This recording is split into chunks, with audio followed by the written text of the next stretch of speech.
wie no ebini Mampani abediache Professor Jane na opoku agima Akan studio say esese ye mane ye hia asem se oman se ewiemu nsacha ye ne nsunsu anso a ede bre wiase so no ye bepe kwan bi aso ano na awia yi ye ne onimdifo e won potem amamu ni nkronkuma mpuntu so bedi nkomo e de afamensi akrache fo mpanimfo a enkomo afiti ase se dachi bia ye beto wonum so aba onimdifo obambo ensemu no osan pediahuni e de atudwa se eye se aban ati abedwaku a gbiniyiri ensensem no wo mo ebepe ne pomasibre.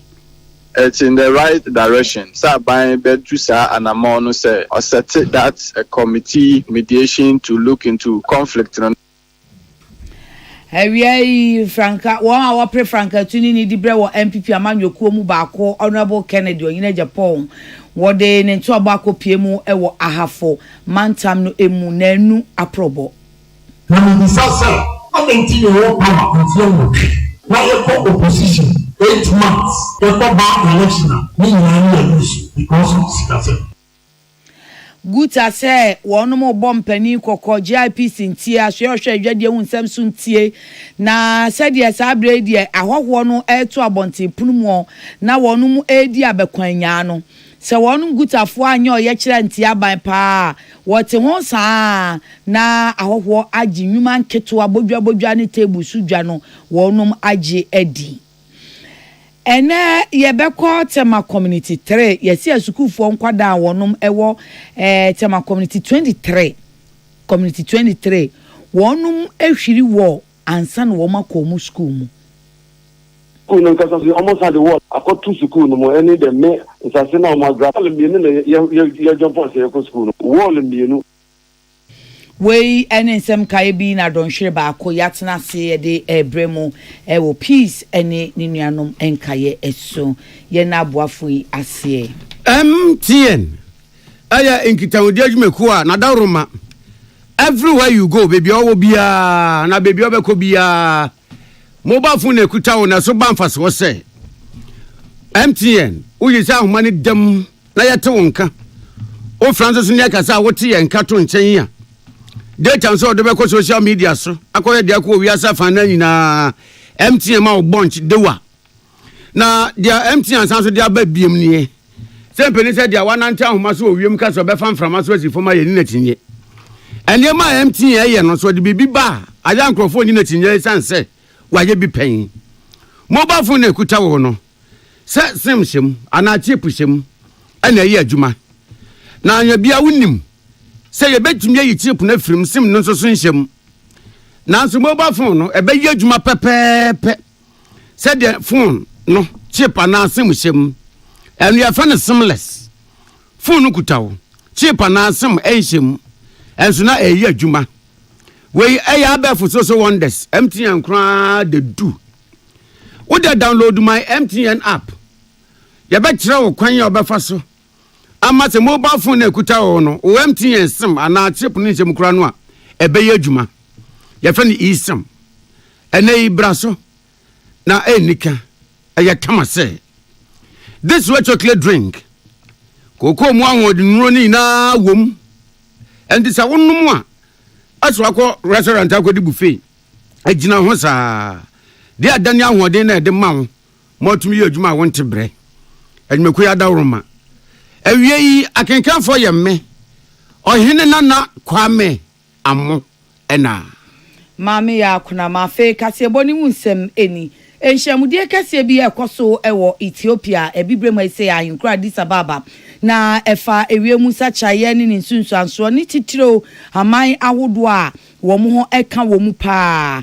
na watu sa adwumadie di Climate Vulnerable Forum and Vulnerable 20 group eno ena mampani abedi eche Professor Jane no poku adwuma ko piasie bi en wodi etudwa se yempe ye wo wiase mu ene ye hye wiase ase awia no ebo kata ye nyina ye so ntie wo awia yi ase enti eniema bi ekoso a ye ntumi nkase o emfa ye ho ye nka ho esase etimi di ye ho hyem ne ye pehu ne ye tu ho anamon so a ebeboa yen wo se wiemu nsakyera yei ekwan bia so abibima de yen hyada ntoso wom niema wodo a bi mu ama wodo bi ya ede sansakyera ye ne ba ne nsunsuanso no ko wie ni abere a wona ne gu yeso a woti gu ye komwei no ye de wo fom na nso no nkyere se ye beyi yani se eye binum nkonkonko ye nyina ye ka ho ye wo wie ya se de se de kuma bi kura ne ye ya ede nsakyera ye ne ba na ede o haw bi ba esese ye pen nso ano ena de enti kura esese ye me yani bere ne se technology na befo ewiase edane na niema ni nimde ekoso no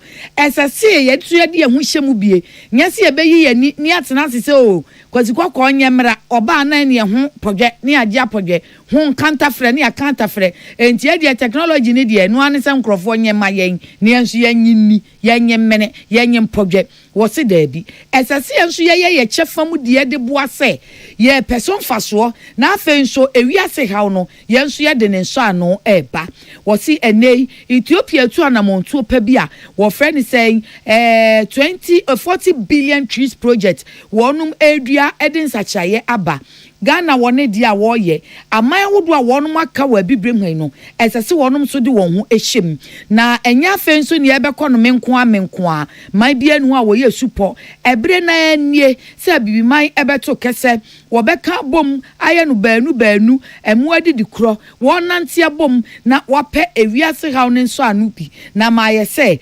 bibiman no ampa enya no fafa enya no akeke ye kro ewade nyina emu Ghana aye crowd say yani ama wodo no ebeto kese ama sa ni suade huni abem enti ama ya aka no nso wo mo nso emonye yeso wei enesem a wode etudwa wo climate vulnerable forum and climate 20 group dwumadie no ase Patricia Sefafisha echobai na Minister of Local Government, Chieftaincy and Religious Affairs Honorable Ahmed Ibrahim Obeji edwa e wo Peace FM ya no padwumedie kokroko so ene chairman general Kwame Sefakan omani na kompokase o kasafo ni mu anopa megigye mama nsante na wo mo bonkomo e wo kokroko dwumedie ne so na Honorable Ahmed Ibrahim eba mane se emprempren die Metropolitan Municipal and District Chief Executives mansin akratefo kronketo ne kro akese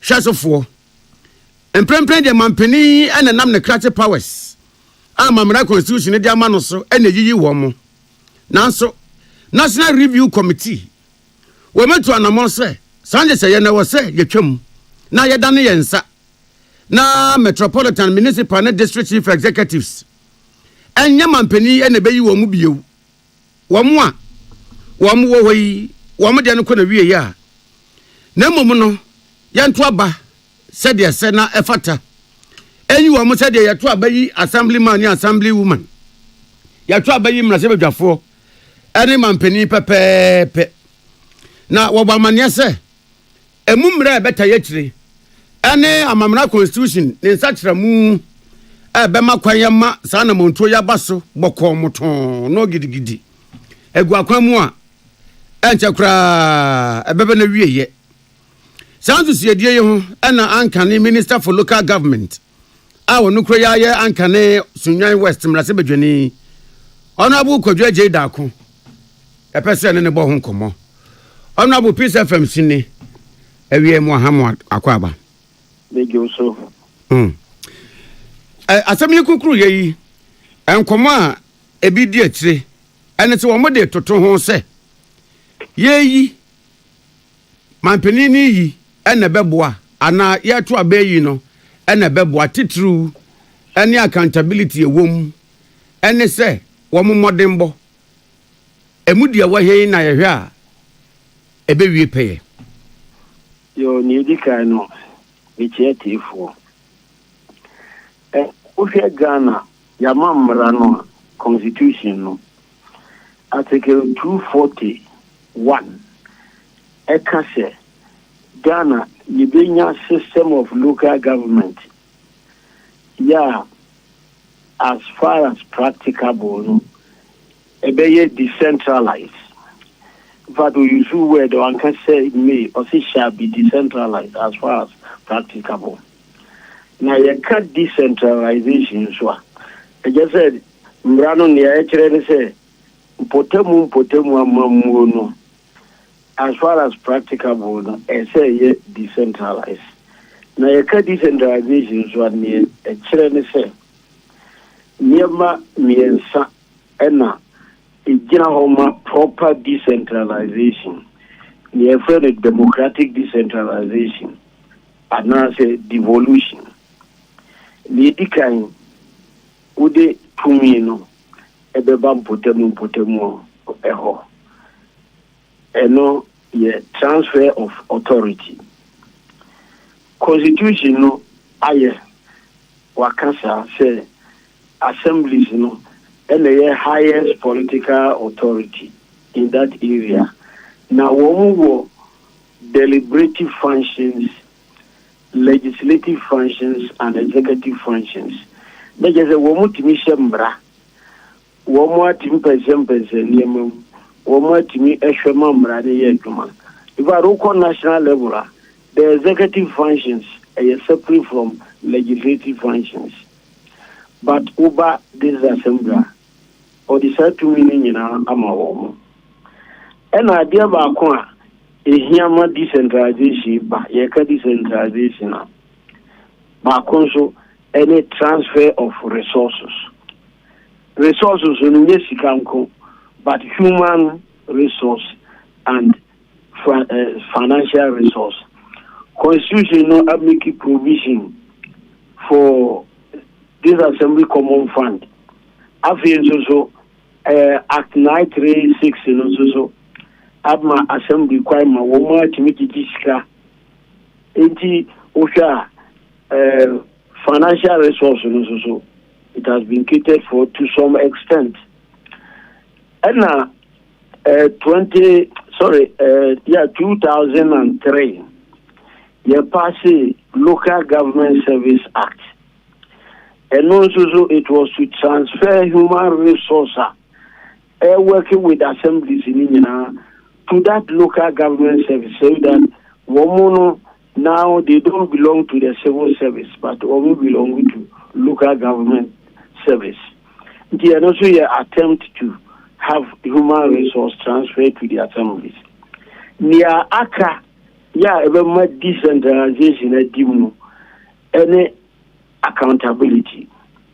Now accountability we are usually where they now. Naman for say Uko buska Hong Kong kwa derby.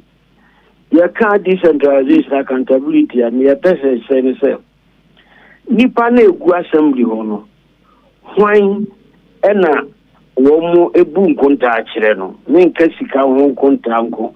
But womo adwuma ye no they are accountable to who? Send your TSA. Apart from assemblyman, you elected woman.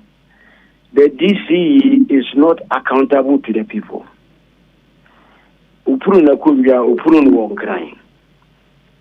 Government appointees, they are not accountable to the people. Meanwhile, you say at the end of the year, Potemuho Abain. Na Abaya na Mamua ye no. Ya from Potemuho for no. Na obiti baby na wakishu ngruvo di ababe kan. That is no proper decentralization. Inti ampa edu bribia SSA DC fu nyina. Yetu omuswaba. Afi no government appointee. SSA assemblyman bia ansa na boko assembly hono. Odi abato ne ko.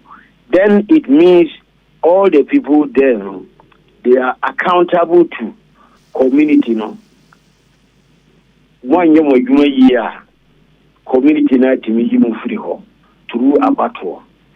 Now, me advice kakra memma. As I say, I could want to try saying over to DC Swaba, but he started by tackling Article 55.3. A banning political parties from sponsoring candidates for district or sub-district level elections. Now, a Kufuor presenter, Yanko referendum. Na Yanko ye no free ho. They just a political parties intimate sponsor.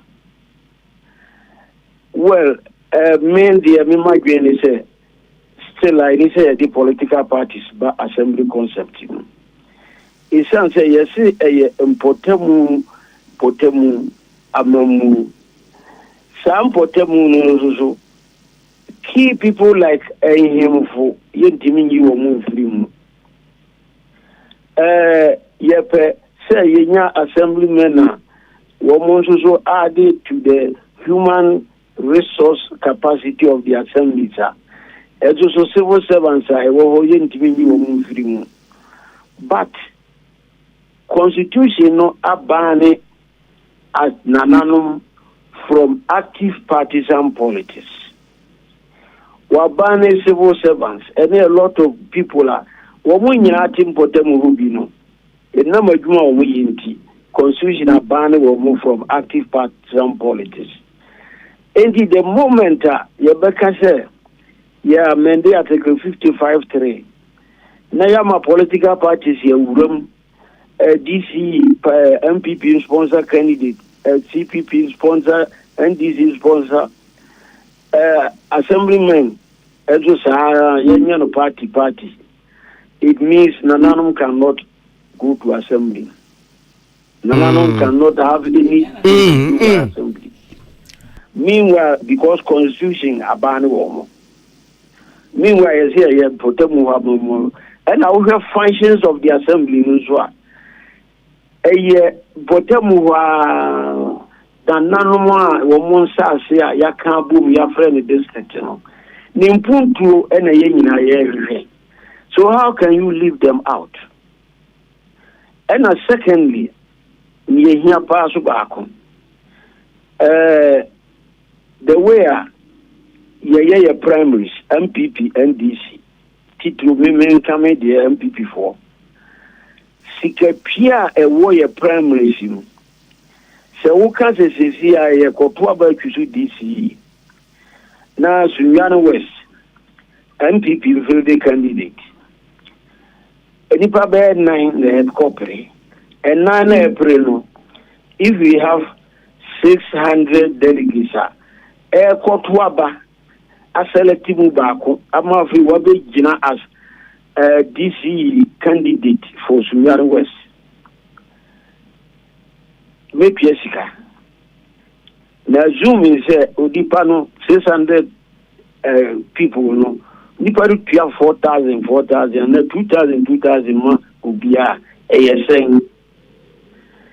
Now DC me party ni kusumi bi delegates me kwa bribe mo no mo kusumi bi na fe me ba the Sunday. Now, fortunately, Sunyana West vote for Mamia. Me baba DC ya ma PISN. The whole 4 years, primary sika me spend makapia intimin tikano. And there is nothing like free lunch. Everybody said, common fund in every bar. Now, I said, me pay. Fawu means be. My contract back on Sikanasa. Because I mean, baby, I mean, purpose here the big here, primary, so that's me. General generator fund, yeah, I'm fine. Inti, say about to about DC, my party be as once anywhere. Because primary is not your corner. Sikatiana also do. Until say. Yebeyi Mrana Fulu was a Nanano 8 active partisan politics, which I don't advise. Because Ufe Sabium Poika and at media party politics in Tim Rantie beating a yeno. Nasa Nanabi didn't hook Jimwa. Ebema Sabu Nanano and Munyama Yawomo Monabeko from Kakra. I don't subscribe to some member. Honorable. Let us whether I don't want to crack Muno and some more what they are my age and where they tow. Now we're not Yabetua.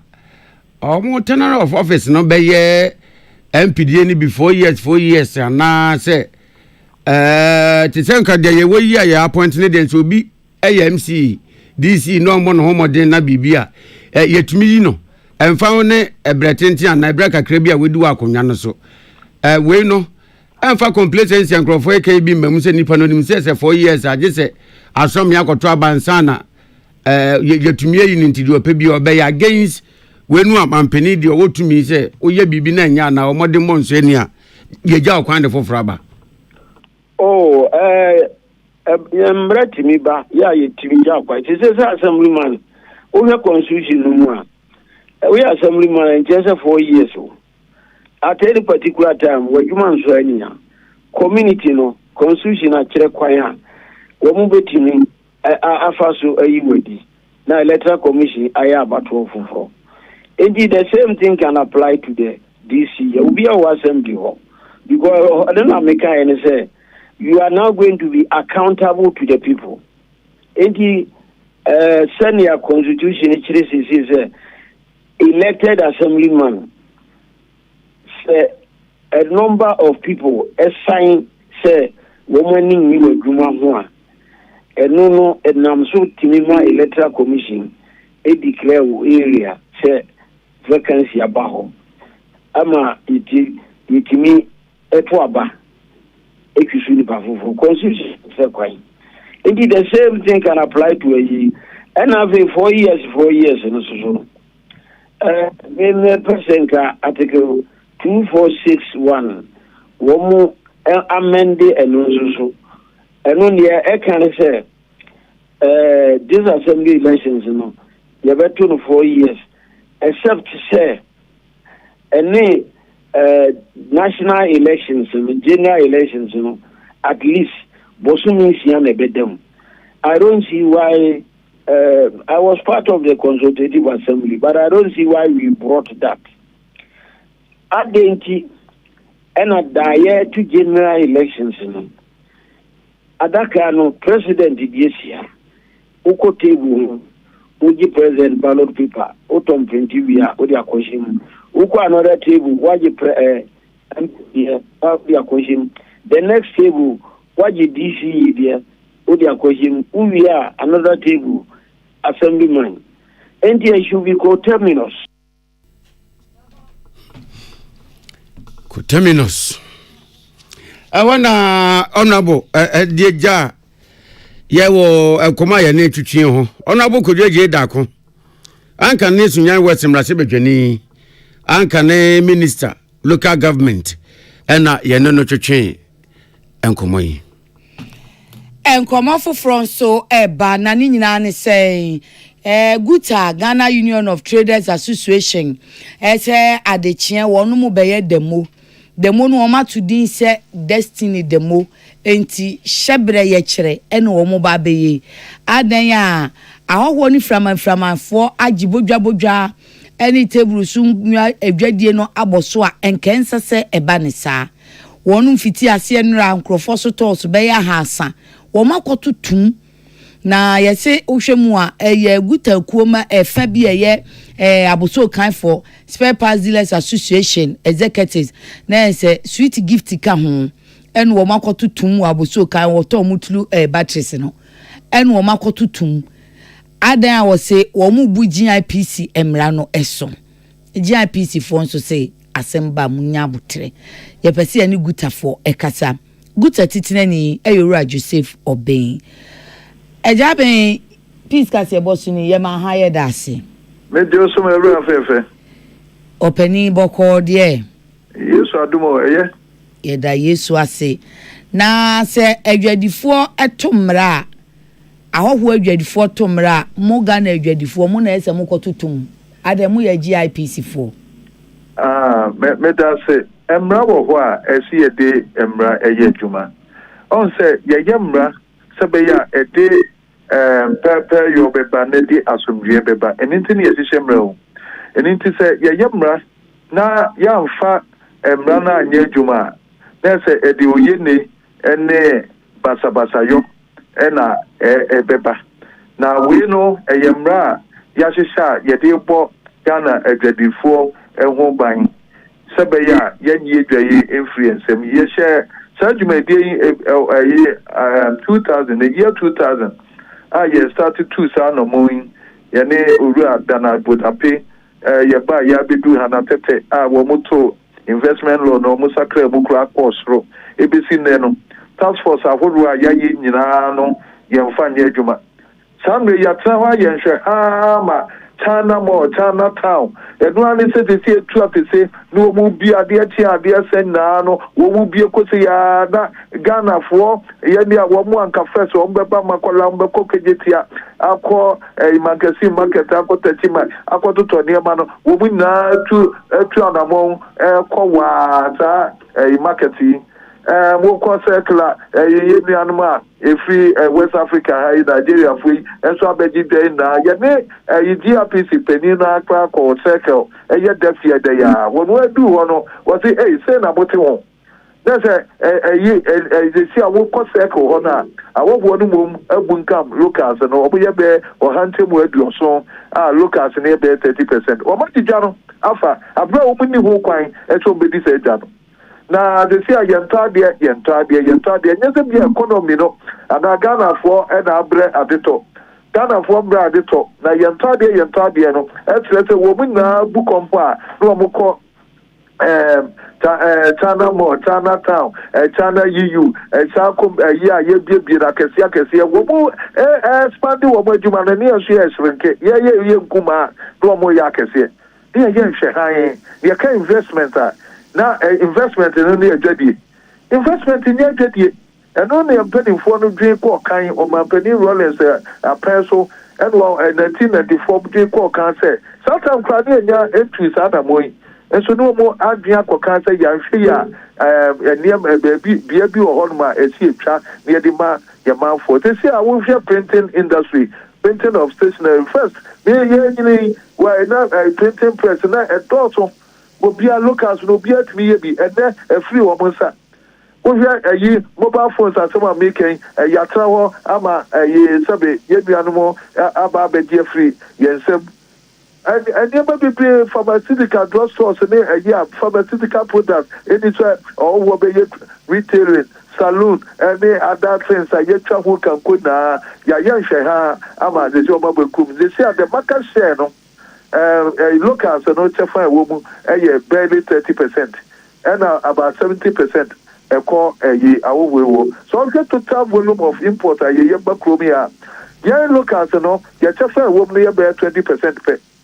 And our way added about bear 80% of a nearby Yakaba or Mary Winner. And the only bench will never and yes, na ejabiye between a month for $1 one more senior mana, the Diabuan or my business, your dollar cacana, why no dia say economy no. It is I didn't say it is na ejabe we no mabo GIPC for no amane.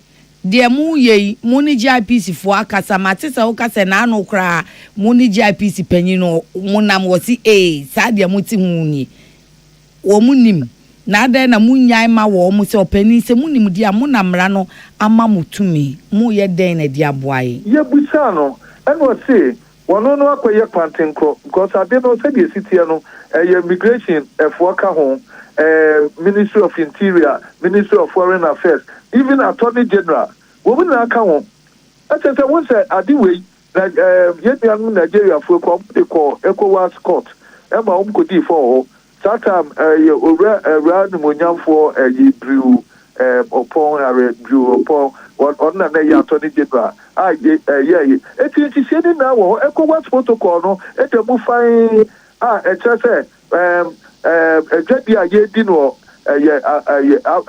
bibi mamu ya West Africa ha ya frebibi rules of origin it is ade na wo ton no say what on near my ye wo ukrum this idea wouldn't who can say obeko obi krum no akọ kra near my edia be say or no economy it bibia da bufa say you want more institutions are you responsible no obia be ye na juma migration for you obajuma Attorney General ye na juma na ka ye dia kowe so amonya ye butai ani ye juma ani say yakwa monitor ye juma na se be ko ne akoto ade ani nya bibi kakra dia be hwe abusia na say so omunye nti no ɛna yɛde yɛhyɛbrɛ ɛhyɛ nsa because yɛwusu obiara yɛ krado so ɔbɛyɛ abrɛ mmrado sɛ mmra no wɔ hɔ na mofo sɛ mmra no nya wogyimfo yɛhia sɛ yɛbɛbɔ ghanafoɔ ho ban chinafoɔ koraa bɔ wɔ mo kurom ho ban China wosɛ so wɔkɔ China da wodu China na ɛda no bɛdu na wo WhatsApp ɛnyɛ adwuma wo YouTube nyɛ adwuma ɛdeɛma biara saa communication ɛyi no ɔmo pɛ sɛ communication no ɔmo communication ɔmo de yɛ adwuma ɛti ɛsɛ wo subscribe to WeChat na ɛma wɔn kuromafoɔ no communication industry no etu mpɔ no wɔn nyɛ sika Amerikafoɔ yɛ tarifoɔ ne ho nkeka na ne botae a wɔn yɛ nso wɔn bɔ wɔn kurom ho ban. Nti ɛgya bɛn wei deɛ brɛ ne nti wei no saa hyɛbrɛ yɛ kyerɛ mu sɛ mbɔyɛ no da bɛn. Sɛsi a ɛno a ne yɛasate ebi a ɛyɛ aboso kaa yɛn so wɔn kae a bɛɛ 2 months ni circlefoɔ ɛkɔma a automatic wɔn nso ɛyɛ press conference kumasefoɔ ɛbɛyɛ press conference ɛnte bia na wɔn na ama automatic nti automatic period no na yɛso yɛde destiny day demonstration na ahyehyɛ so. Na mmom tie wo nua latani nso wɔ ahoma yi so na yɛn nyinaa yɛ denda yɛ ho yɛn mpɛsɛ na ano deɛ ni bi bɛsi biem ti deɛ gyina so ma yɛ Nigerian Union of Traders Association na so ɔmo nso nuta ɔmo wɔ Ghana ha comrade Evaristos Nwako ɛna da wɔ ma no comrade country deɛ wɔ kabrofo na mama me this way mɛɛdɛn comrade good afternoon. Good afternoon, my dear. Thanks for joining us. Thank you too. How is business, if I may ask? What do you engage in? What do you sell? At least we thank God, like our normal palace. We thank God. Okay, but what do you sell though? What do you sell in Ghana? Oh, we assemble salon accessories, salon equipment.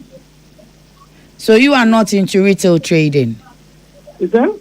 You are not into retail trading? No. We assemble. When we assemble them, we of course, we distribute them. We sell them.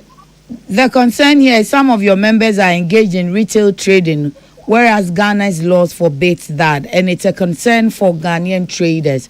What can you do about that so that there will be peaceful coexistence? If you recall, this problem has been there since 2007 when Guta brought it in the limelight. Have been playing the dove.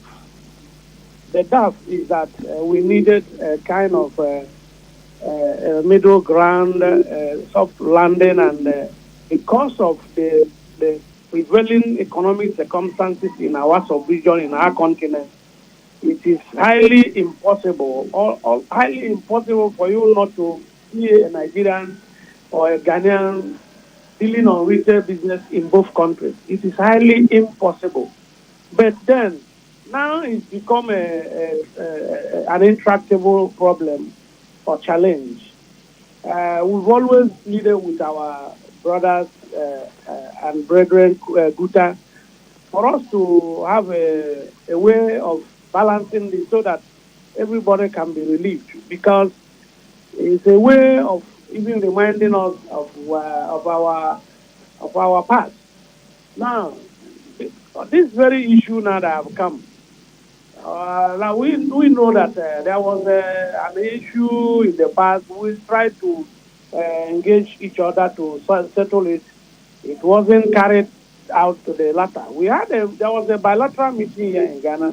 We had an agreement community, but unfortunately, towards the end, it went the way it went. I don't want to go into details, but some of my colleagues know that at a point it became a unilateral something, and then our government advised that we don't sign it. They didn't sign it either. So because he didn't sign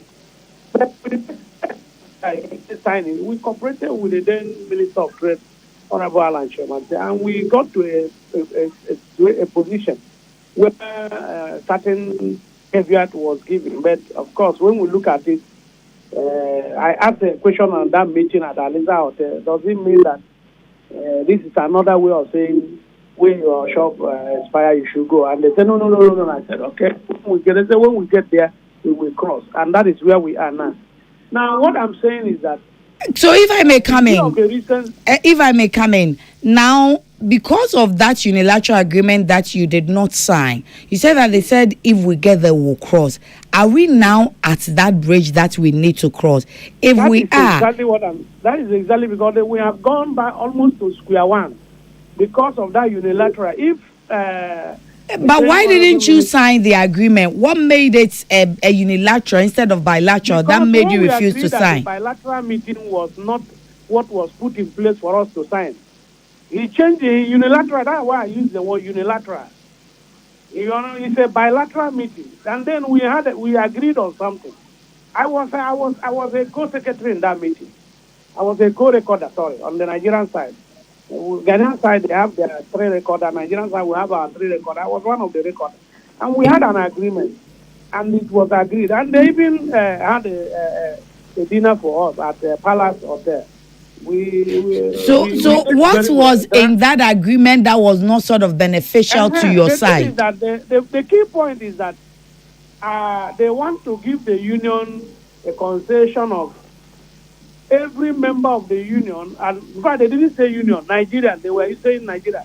If any Nigerian could prove that he has been here before 2020 December 31st and been doing business, they will exempt him from he will do his business. But going forward, we have to regulate, because we agreed to set a joint task force, regulate the inflows, regulate how people are coming to open their business.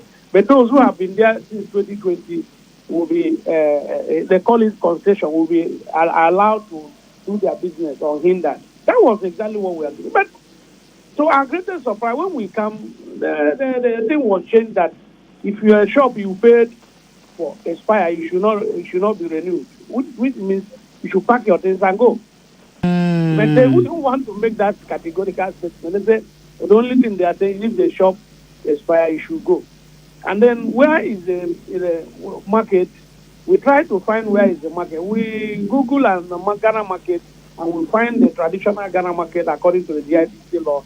Those traditional markets, we know them. But they are not including every street, everywhere that you do buy and sell. And that's why they tell you trading is where you exchange goods for money. So it means that even if you go to, what is that, forest that at Timota side, even if you go into that place and open your shop and you do buy and sell, it is still trading. So because of that, they said that is when your shop expires, you pack. Our minister saw it and said, no, this is not exactly what we agreed. And then they didn't sign. And there was to be a bilateral meeting, a return one at Abuja. Since that time, they have not been able to hold So, that. Evaristos, let me ask you. They didn't have the political will to tackle the whole issue. Okay. But now that this thing has come, we are pleading with the government of both countries to see how they can deal with it clearly so that we can be able to have our peace. We have been brothers before the European divided and gave us border. And this thing I have been pleading, telling my brothers in the Guta that we have been brothers, intermarrying, intertrading, before the European give us this artificial border. That's true. So, if I, for the sake of time, if I may come in, that's true. But now we have demarcations, we have borders, and we have set our own laws and rules. Whereas I sympathize with you, in Ghana, there is a law that the Ghanaian traders feel that law must be applied. The GIPC Act 825. Now, it says that you cannot do petty trading or even have a salon or be a cab rider or those sort of things if you are a foreigner. In your estimation, and most of your brothers are engaged in this, we know, we accept that we are brothers. But how are we going to balance between the law and we being brothers so that there will be peaceful coexistence? In your estimation, what can be done? Well, like I keep on saying, whatever problem that any human being have, they can only solve it when they get engage each other. When they engage each other, like government having a bilateral meeting and then deciding something, the two governments, they are friendly. They should be bold to come together and then decide on something, and then they will educate their citizens on what to do. on that. So that is why. Do I get the impression that you expect your government to come in at this point? Evaristos, is it your case that you expect your government, your country's government, to come in and do it a diplomatic way with the Ghanaian government? Of course, if that is the only way, that will be done. All that right. is what we are also pleading. But we are pleading with the which in the past has looked at this issue holistically. During the administration of Atamir, this matter rose up. And we also petitioned the ECOWAS Parliament, which they came here. They sat down with Ghana government, then Honorable and attended on the Minister of Trade. When they look at it holistically, they say this law has a little issue because this law said foreigners and Ghanaians. There was no room for ECOWAS citizens, which Ghana is a member.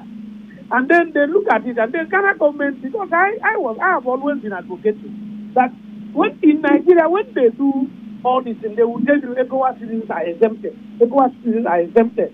But in Ghana here, there is nothing like ECOWAS citizens. It is foreigners and Ghanaians.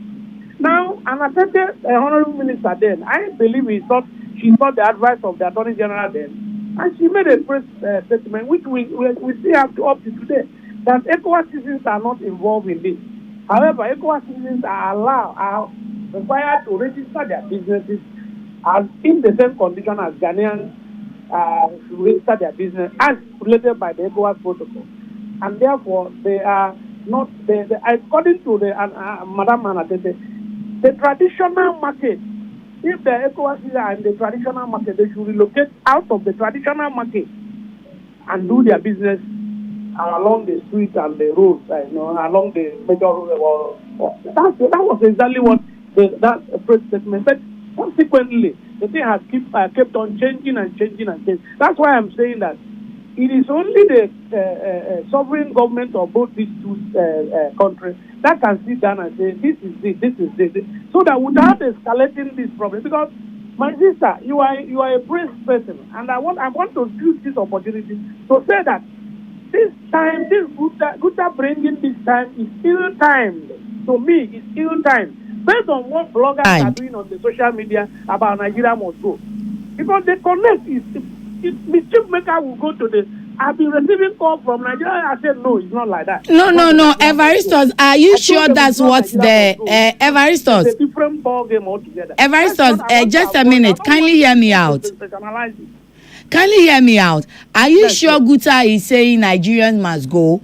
They are saying that. I'm saying that bringing this matter now will send the wrong signal. It will become some people will insinuate. That's what I'm saying. Okay. Some people, what they care is making money in their pages and whatever. Because I receive a lot of support from Ghana and Nigerian bloggers telling me, oh, is it the Nigeria must go that have been affected? I said, no. Please, let us be very, very careful in what we are reporting. Just hold on for me. Just a minute. Just hold on. Ejabe, said ya unia yike what's in nyina. One shey ya na adie asia koda ne na akwa akofa na anu bi ntokwa bi ni amaso bi aba. Mu nyi se esese ne musan koye meeting no a wo si chief Alambre so mu koye ye nso mu antumi amone pono na mu hwa asemi puma sibre sense mu de demone ne ye ko rounds atoto nkrofo shops mu. Ya kanisa nese ya mi hu nese akwa say as a sovereign country ya wo ya mra ya nyene ya mra no momo say ya ne sabe omanfofo wo West Africa ya mra ni na no ya nwuna bom ya nyene ya sovereign laws no different and our so laws different ade akaye bom ECOWAS protocol the ECOWAS protocol no so no clear we see any muja near my we improve a period. Anything in Nigeria, ECOWAS protocol no one can say ubetimi akofa niama free baby aba. Nigeria two borders no we cite the rules of origin. We say more any niama bi akeka ka ho a free borders no eko omukrum no the free West Africa eko omukrum no say wo mujumadi the Sania Mano no West Africa, you free the free talent and ever. sane ya de ne aje krom ya Ghana mu a yadua na ekwa na se kamra no mo kwa so mbeto mbodem editi etua yonko ho a ye se etua duam ye tro anya hwe ha ebekura wo mu population be 300 billion na wo ye kata ye treaty no wo de wo ya mo ye kuro ho ban te se de ye panifo adwe ko kan ebo ye ho ban de samra we ba ye se betimi abo ye ho ban no na wo mo no emma yo te se de wo mo be no man abebun kam yen wo mo scatter yen wo mo ahoden ter yen wo mo ni eden ter yen na wo mo te wo mbi pa 10% pro relocate ya fa ye kuro ya fa eti bra wo ho a ye dey bo your sovereign country no ho ba we have to do it anything ye dey esro ana ehu ana say yibia ECOWAS decision no ho continental free trade decision no ho wo dey be afre ni ETLS no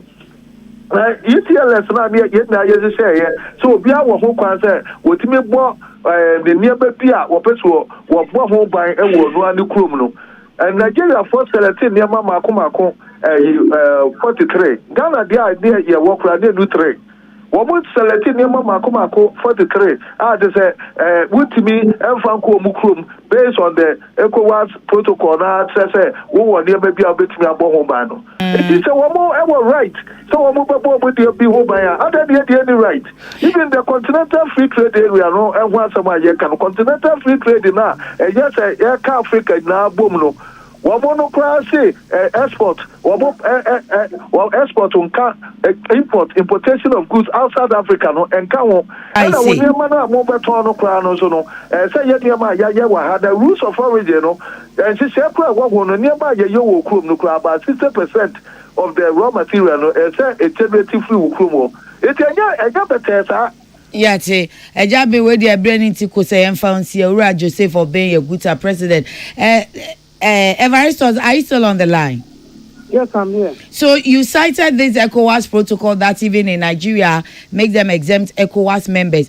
But your Ghanaian counterpart has raised a key point that the ECOWAS protocol has its own limit, that it looks at local goods and not goods that you have imported. Let me tell you, they have been making this argument, and I want to let you know that is not true. The true position of where he's talking about is when you talk about goods that are being brought into any country. If country like Ghana allows every good to be imported, that means they don't have that rule that he's talking about does not even apply, because all of us know that those goods that Nigerians according to, because when those goods that they say Nigeria have banned not to come into their country because of the origin. So Nigeria banned those because they are coming from the Asians and the whatever. Nigeria say we don't need them. If Ghana also decide that motor parks coming from Asia should not come to Ghana, no Nigerian should come, because in Nigeria they will say it is a contraband goods. See, Evaristos, too bad. We have to leave it here. We'll come back to you. It's not entirely true that if it is after is clear. Yes, after is a policy of trading whatever you produce in your country into another African country. But the protocol that is not it. The only thing ECOWAS protocol provides that if foods that are produced in Ghana here. Evaristos Ngoko, forgive. We just had to end it here. Pacho no or Nigeria Union of Traders Association in Ghana, NUTAG for president. No. Nache say asemo ho enkomo ne de SSC etimidi. Evaristos de no na mi busa no no osi o. Ade na nya na asem dabi ye kan na twetwen ye bu na bre bi na chief ala na trade minister no onum ye so omo de omo se kwhye nkrata ati na omo hu se ase Ghana nhyehyeye no ye pese ye de pam wo mu se wuni a woje osoto na esi a ene na che rent ni wu a eno ano no eno ombusa se mo pam ye omo se da bi ne ye kan ne se se wo ba ba 2020 dia ye beja wo na mom after 20 wo ba ba 2000 a na mom after 2000 ne de ye ma wo ni se adwa no ene ne ye tete sa na wono de ohun ni se bire bi so abapen ade isa wa na be wa na mu adwo wo se bra na ma me ha na tete soafo no mampani dada we free mo Mills Abreso eja Mills ye bodi afa odin ko eja Mills Abreso no asumdwe nyina Abreso no wonum ye nhyiamudie bi saa ma wonum kan se mu ye ECOWAS members dia enhyehye ye enkamo na chese saa GIPC mira no a wo se ma ahwohwo manfrafo ni bodwa hu dwuma wo Ghana no enti Nigeria say wo mumra no bibia wo ya wo se ECOWAS members nka ho nti wonu sere se be ya ye nhwe saa ye GIPC mira ya emma ye nuanu adwadifo guta ni wo maka no tumi emu omu tu saa na moyin ti na mko bi se owura obin se ente saa esi pai na nso mi sa ba wono yi hoika Evaristo so no onu so si o after no ne kan pendwan play pete na ECOWAS de ne de enhye da nkyere bibisa nti mu se ensam hyehye wono mu a da achi bi ebiri wo mu a esese yedi enkomoyi ofa yenkoi ewe na yenim dia esie ewo ogbinyiri ewo savana mantamu yaka se de ehwa ye butubutu ehwa ye heja ehu se sosia ye de betutu dabdabo na confirm ho gbinyiri wa ye hye chance woni wigim esan entokwatene ama no no sama asase won tokwa yinti enipa fa mewuo amaga na de se bia won so adane etukotena ewo Cote d'Ivoire Ivory Coast na yeina enra Honorable Muhammad Mubarak Muntaka awo ye interior minister esan tumi a niwura mampeni John Dramani Mahama dia amanu nti wapa basun ko bi se afanu no antokwa no wo mu ntemu no afanu no nya referee na wonfra afanu no no mu nsin konwa asem bia ba eso se dia nkra na ye do ma machine na kotokuro ne dudwam ye dia no na eka no ne afanu mienu ni na nhia wo mo nkomo nto ato adwene na wo mo fa yie ntu yie na binyiri ehwonjo fom na peace shalom asomdwe emra ho anamontoyi woni ene owura Samuel na napia oye bambom nimdifo adwetwe ho nkomo bisa ne se oje ne sey mediation, no, Ayana, you need to get to the facts of the case. Then you can make proper, recommendation.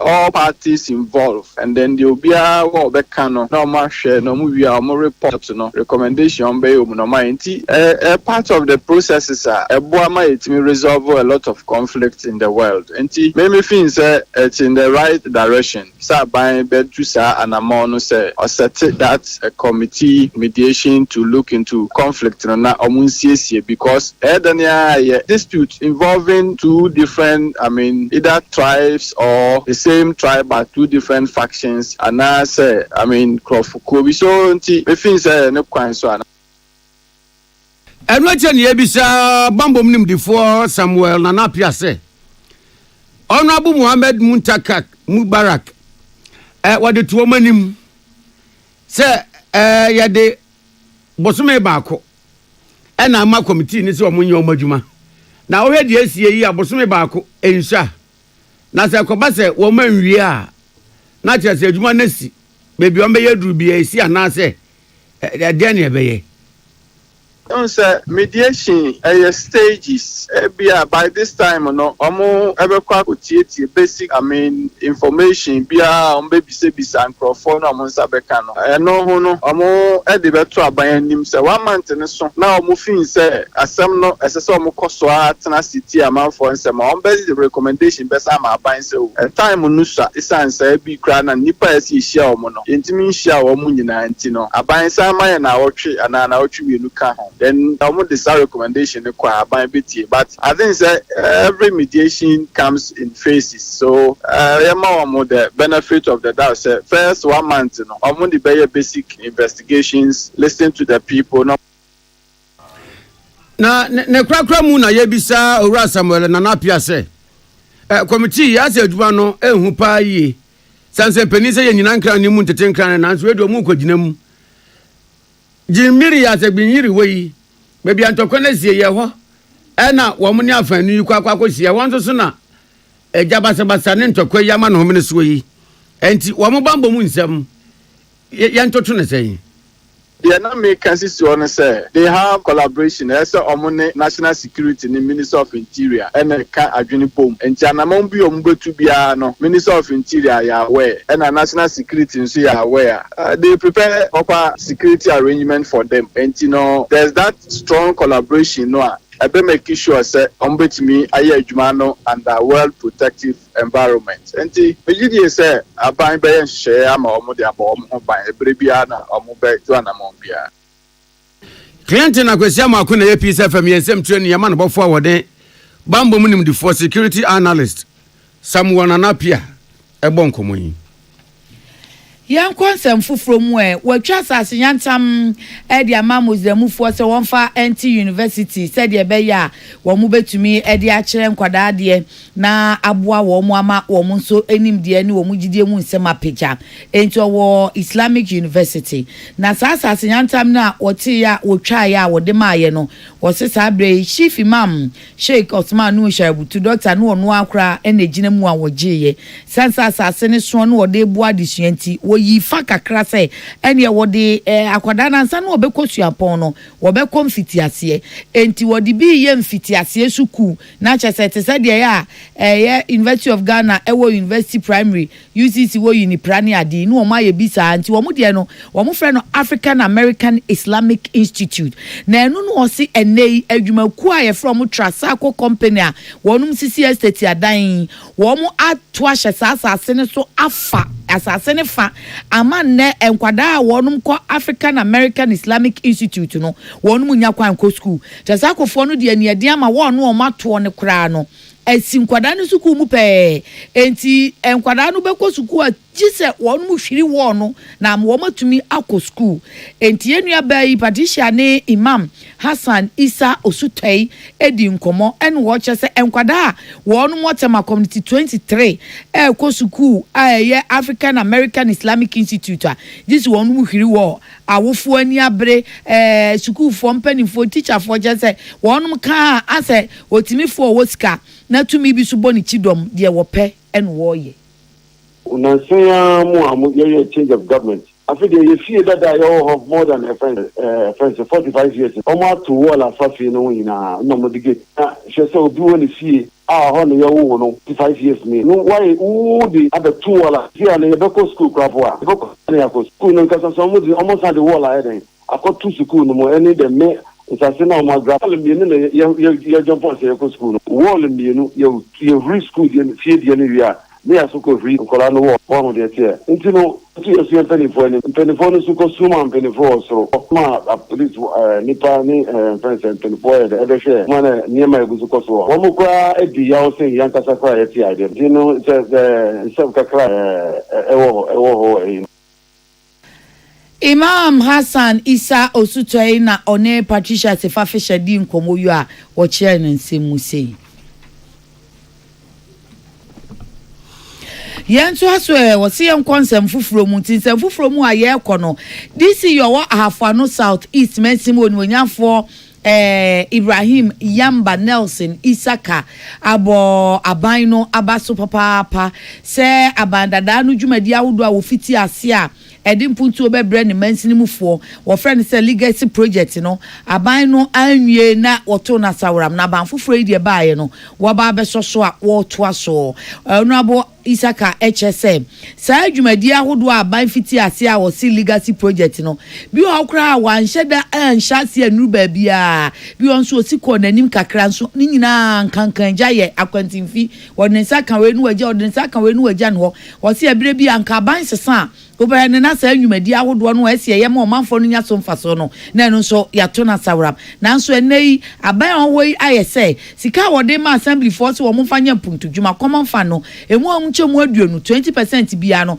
wo mfanya mpuntu dwuma ahodo abandada no chance a wo to din se legacy project no na wonum entimi nwie na esomra omanfo no emfaso eno no wo se onu sei ahafo ano south east mensinimufo wonum anya wo mo chefa eye nani so nti wo bo mampani His Excellency John Dramani Mahama abaso se wotu anamontuo pa ebeboa ma omanfo na hu se enye se sa ba bi fiti won dwumadie ana dwumadie ebeboa omanfo no ase a na aban ne sesa na foforo ba wose tie me fa me sanka na eto na ye gigi ye nkakra firi omanfo no ni nyina ye sikase ye ni sikashiguo kwa Mashase kwapro or district but me na no nyina ntimi hia to me say na de nka omo nyina abom ni hia na ye nwunwene district because me gidi say mbuntu no assembly no e no omo na e ka bom any other stakeholders no for the first time no common fund no first and second quarter I ready so projects I say am fanye no so e say me no mutinko no musu hu say mompani so edisari hu eni nti ba mama hu say enche school dan aye ba besi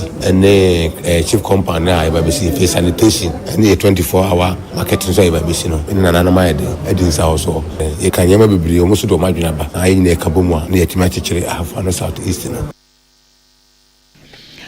Mercy Cratch Penyowo Ahafuano South West South East mum Honorable Ibrahim Yamba Nelson Isaka nananum panyimfo a wonum call say dwumadie yase a wode nsemi tu omanimu ono so peace kase ne omo kasai na say na bi de tuja this year wabe watana district imache eti onim district ne how ene amane na ene obae wabobo nsem so a ifi se ede enije aba ahemfofo no be kasa atadwe yatede ye how e be security this year kan ho asem waka sanitation ho asem waka ye hospital ho asem waka schools waka rules ifi se enipa yasetena mu saa niema no ene ade a ehia ye pe kan nyina ho asem se amampanyi ahyebo se obehwe na sani mani nyina atoto amasumbiaba adeba eni nyina obi e a development we are lacking a lot of things back in rules so and then you're talking about electricity extension, you're talking about toilet, you're talking about security district hanum ti we na yene iredisi betranse si eba bi di hon komo nananum a wonum call say dwumadie yase bi wa Ahafuano South East mensini mu ene ete wo mun kan Joel Minta ene twamanie ebayo mama masungu amutie peace 104.3 dumienu kase boy ye ne enuanum okay hello enani ye dan e ho abasisia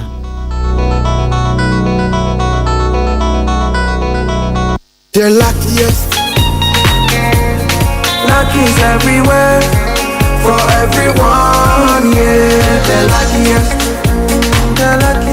luck is everywhere for everyone, yeah. Money we define every day and night. Mama, Dada keep on hustling for the family. The luckiest, down 712 hash. You can win some cash. You can be the luckiest with 1 city, luckiest with 5,000. The luckiest in Jakarta market woman, you can be the luckiest.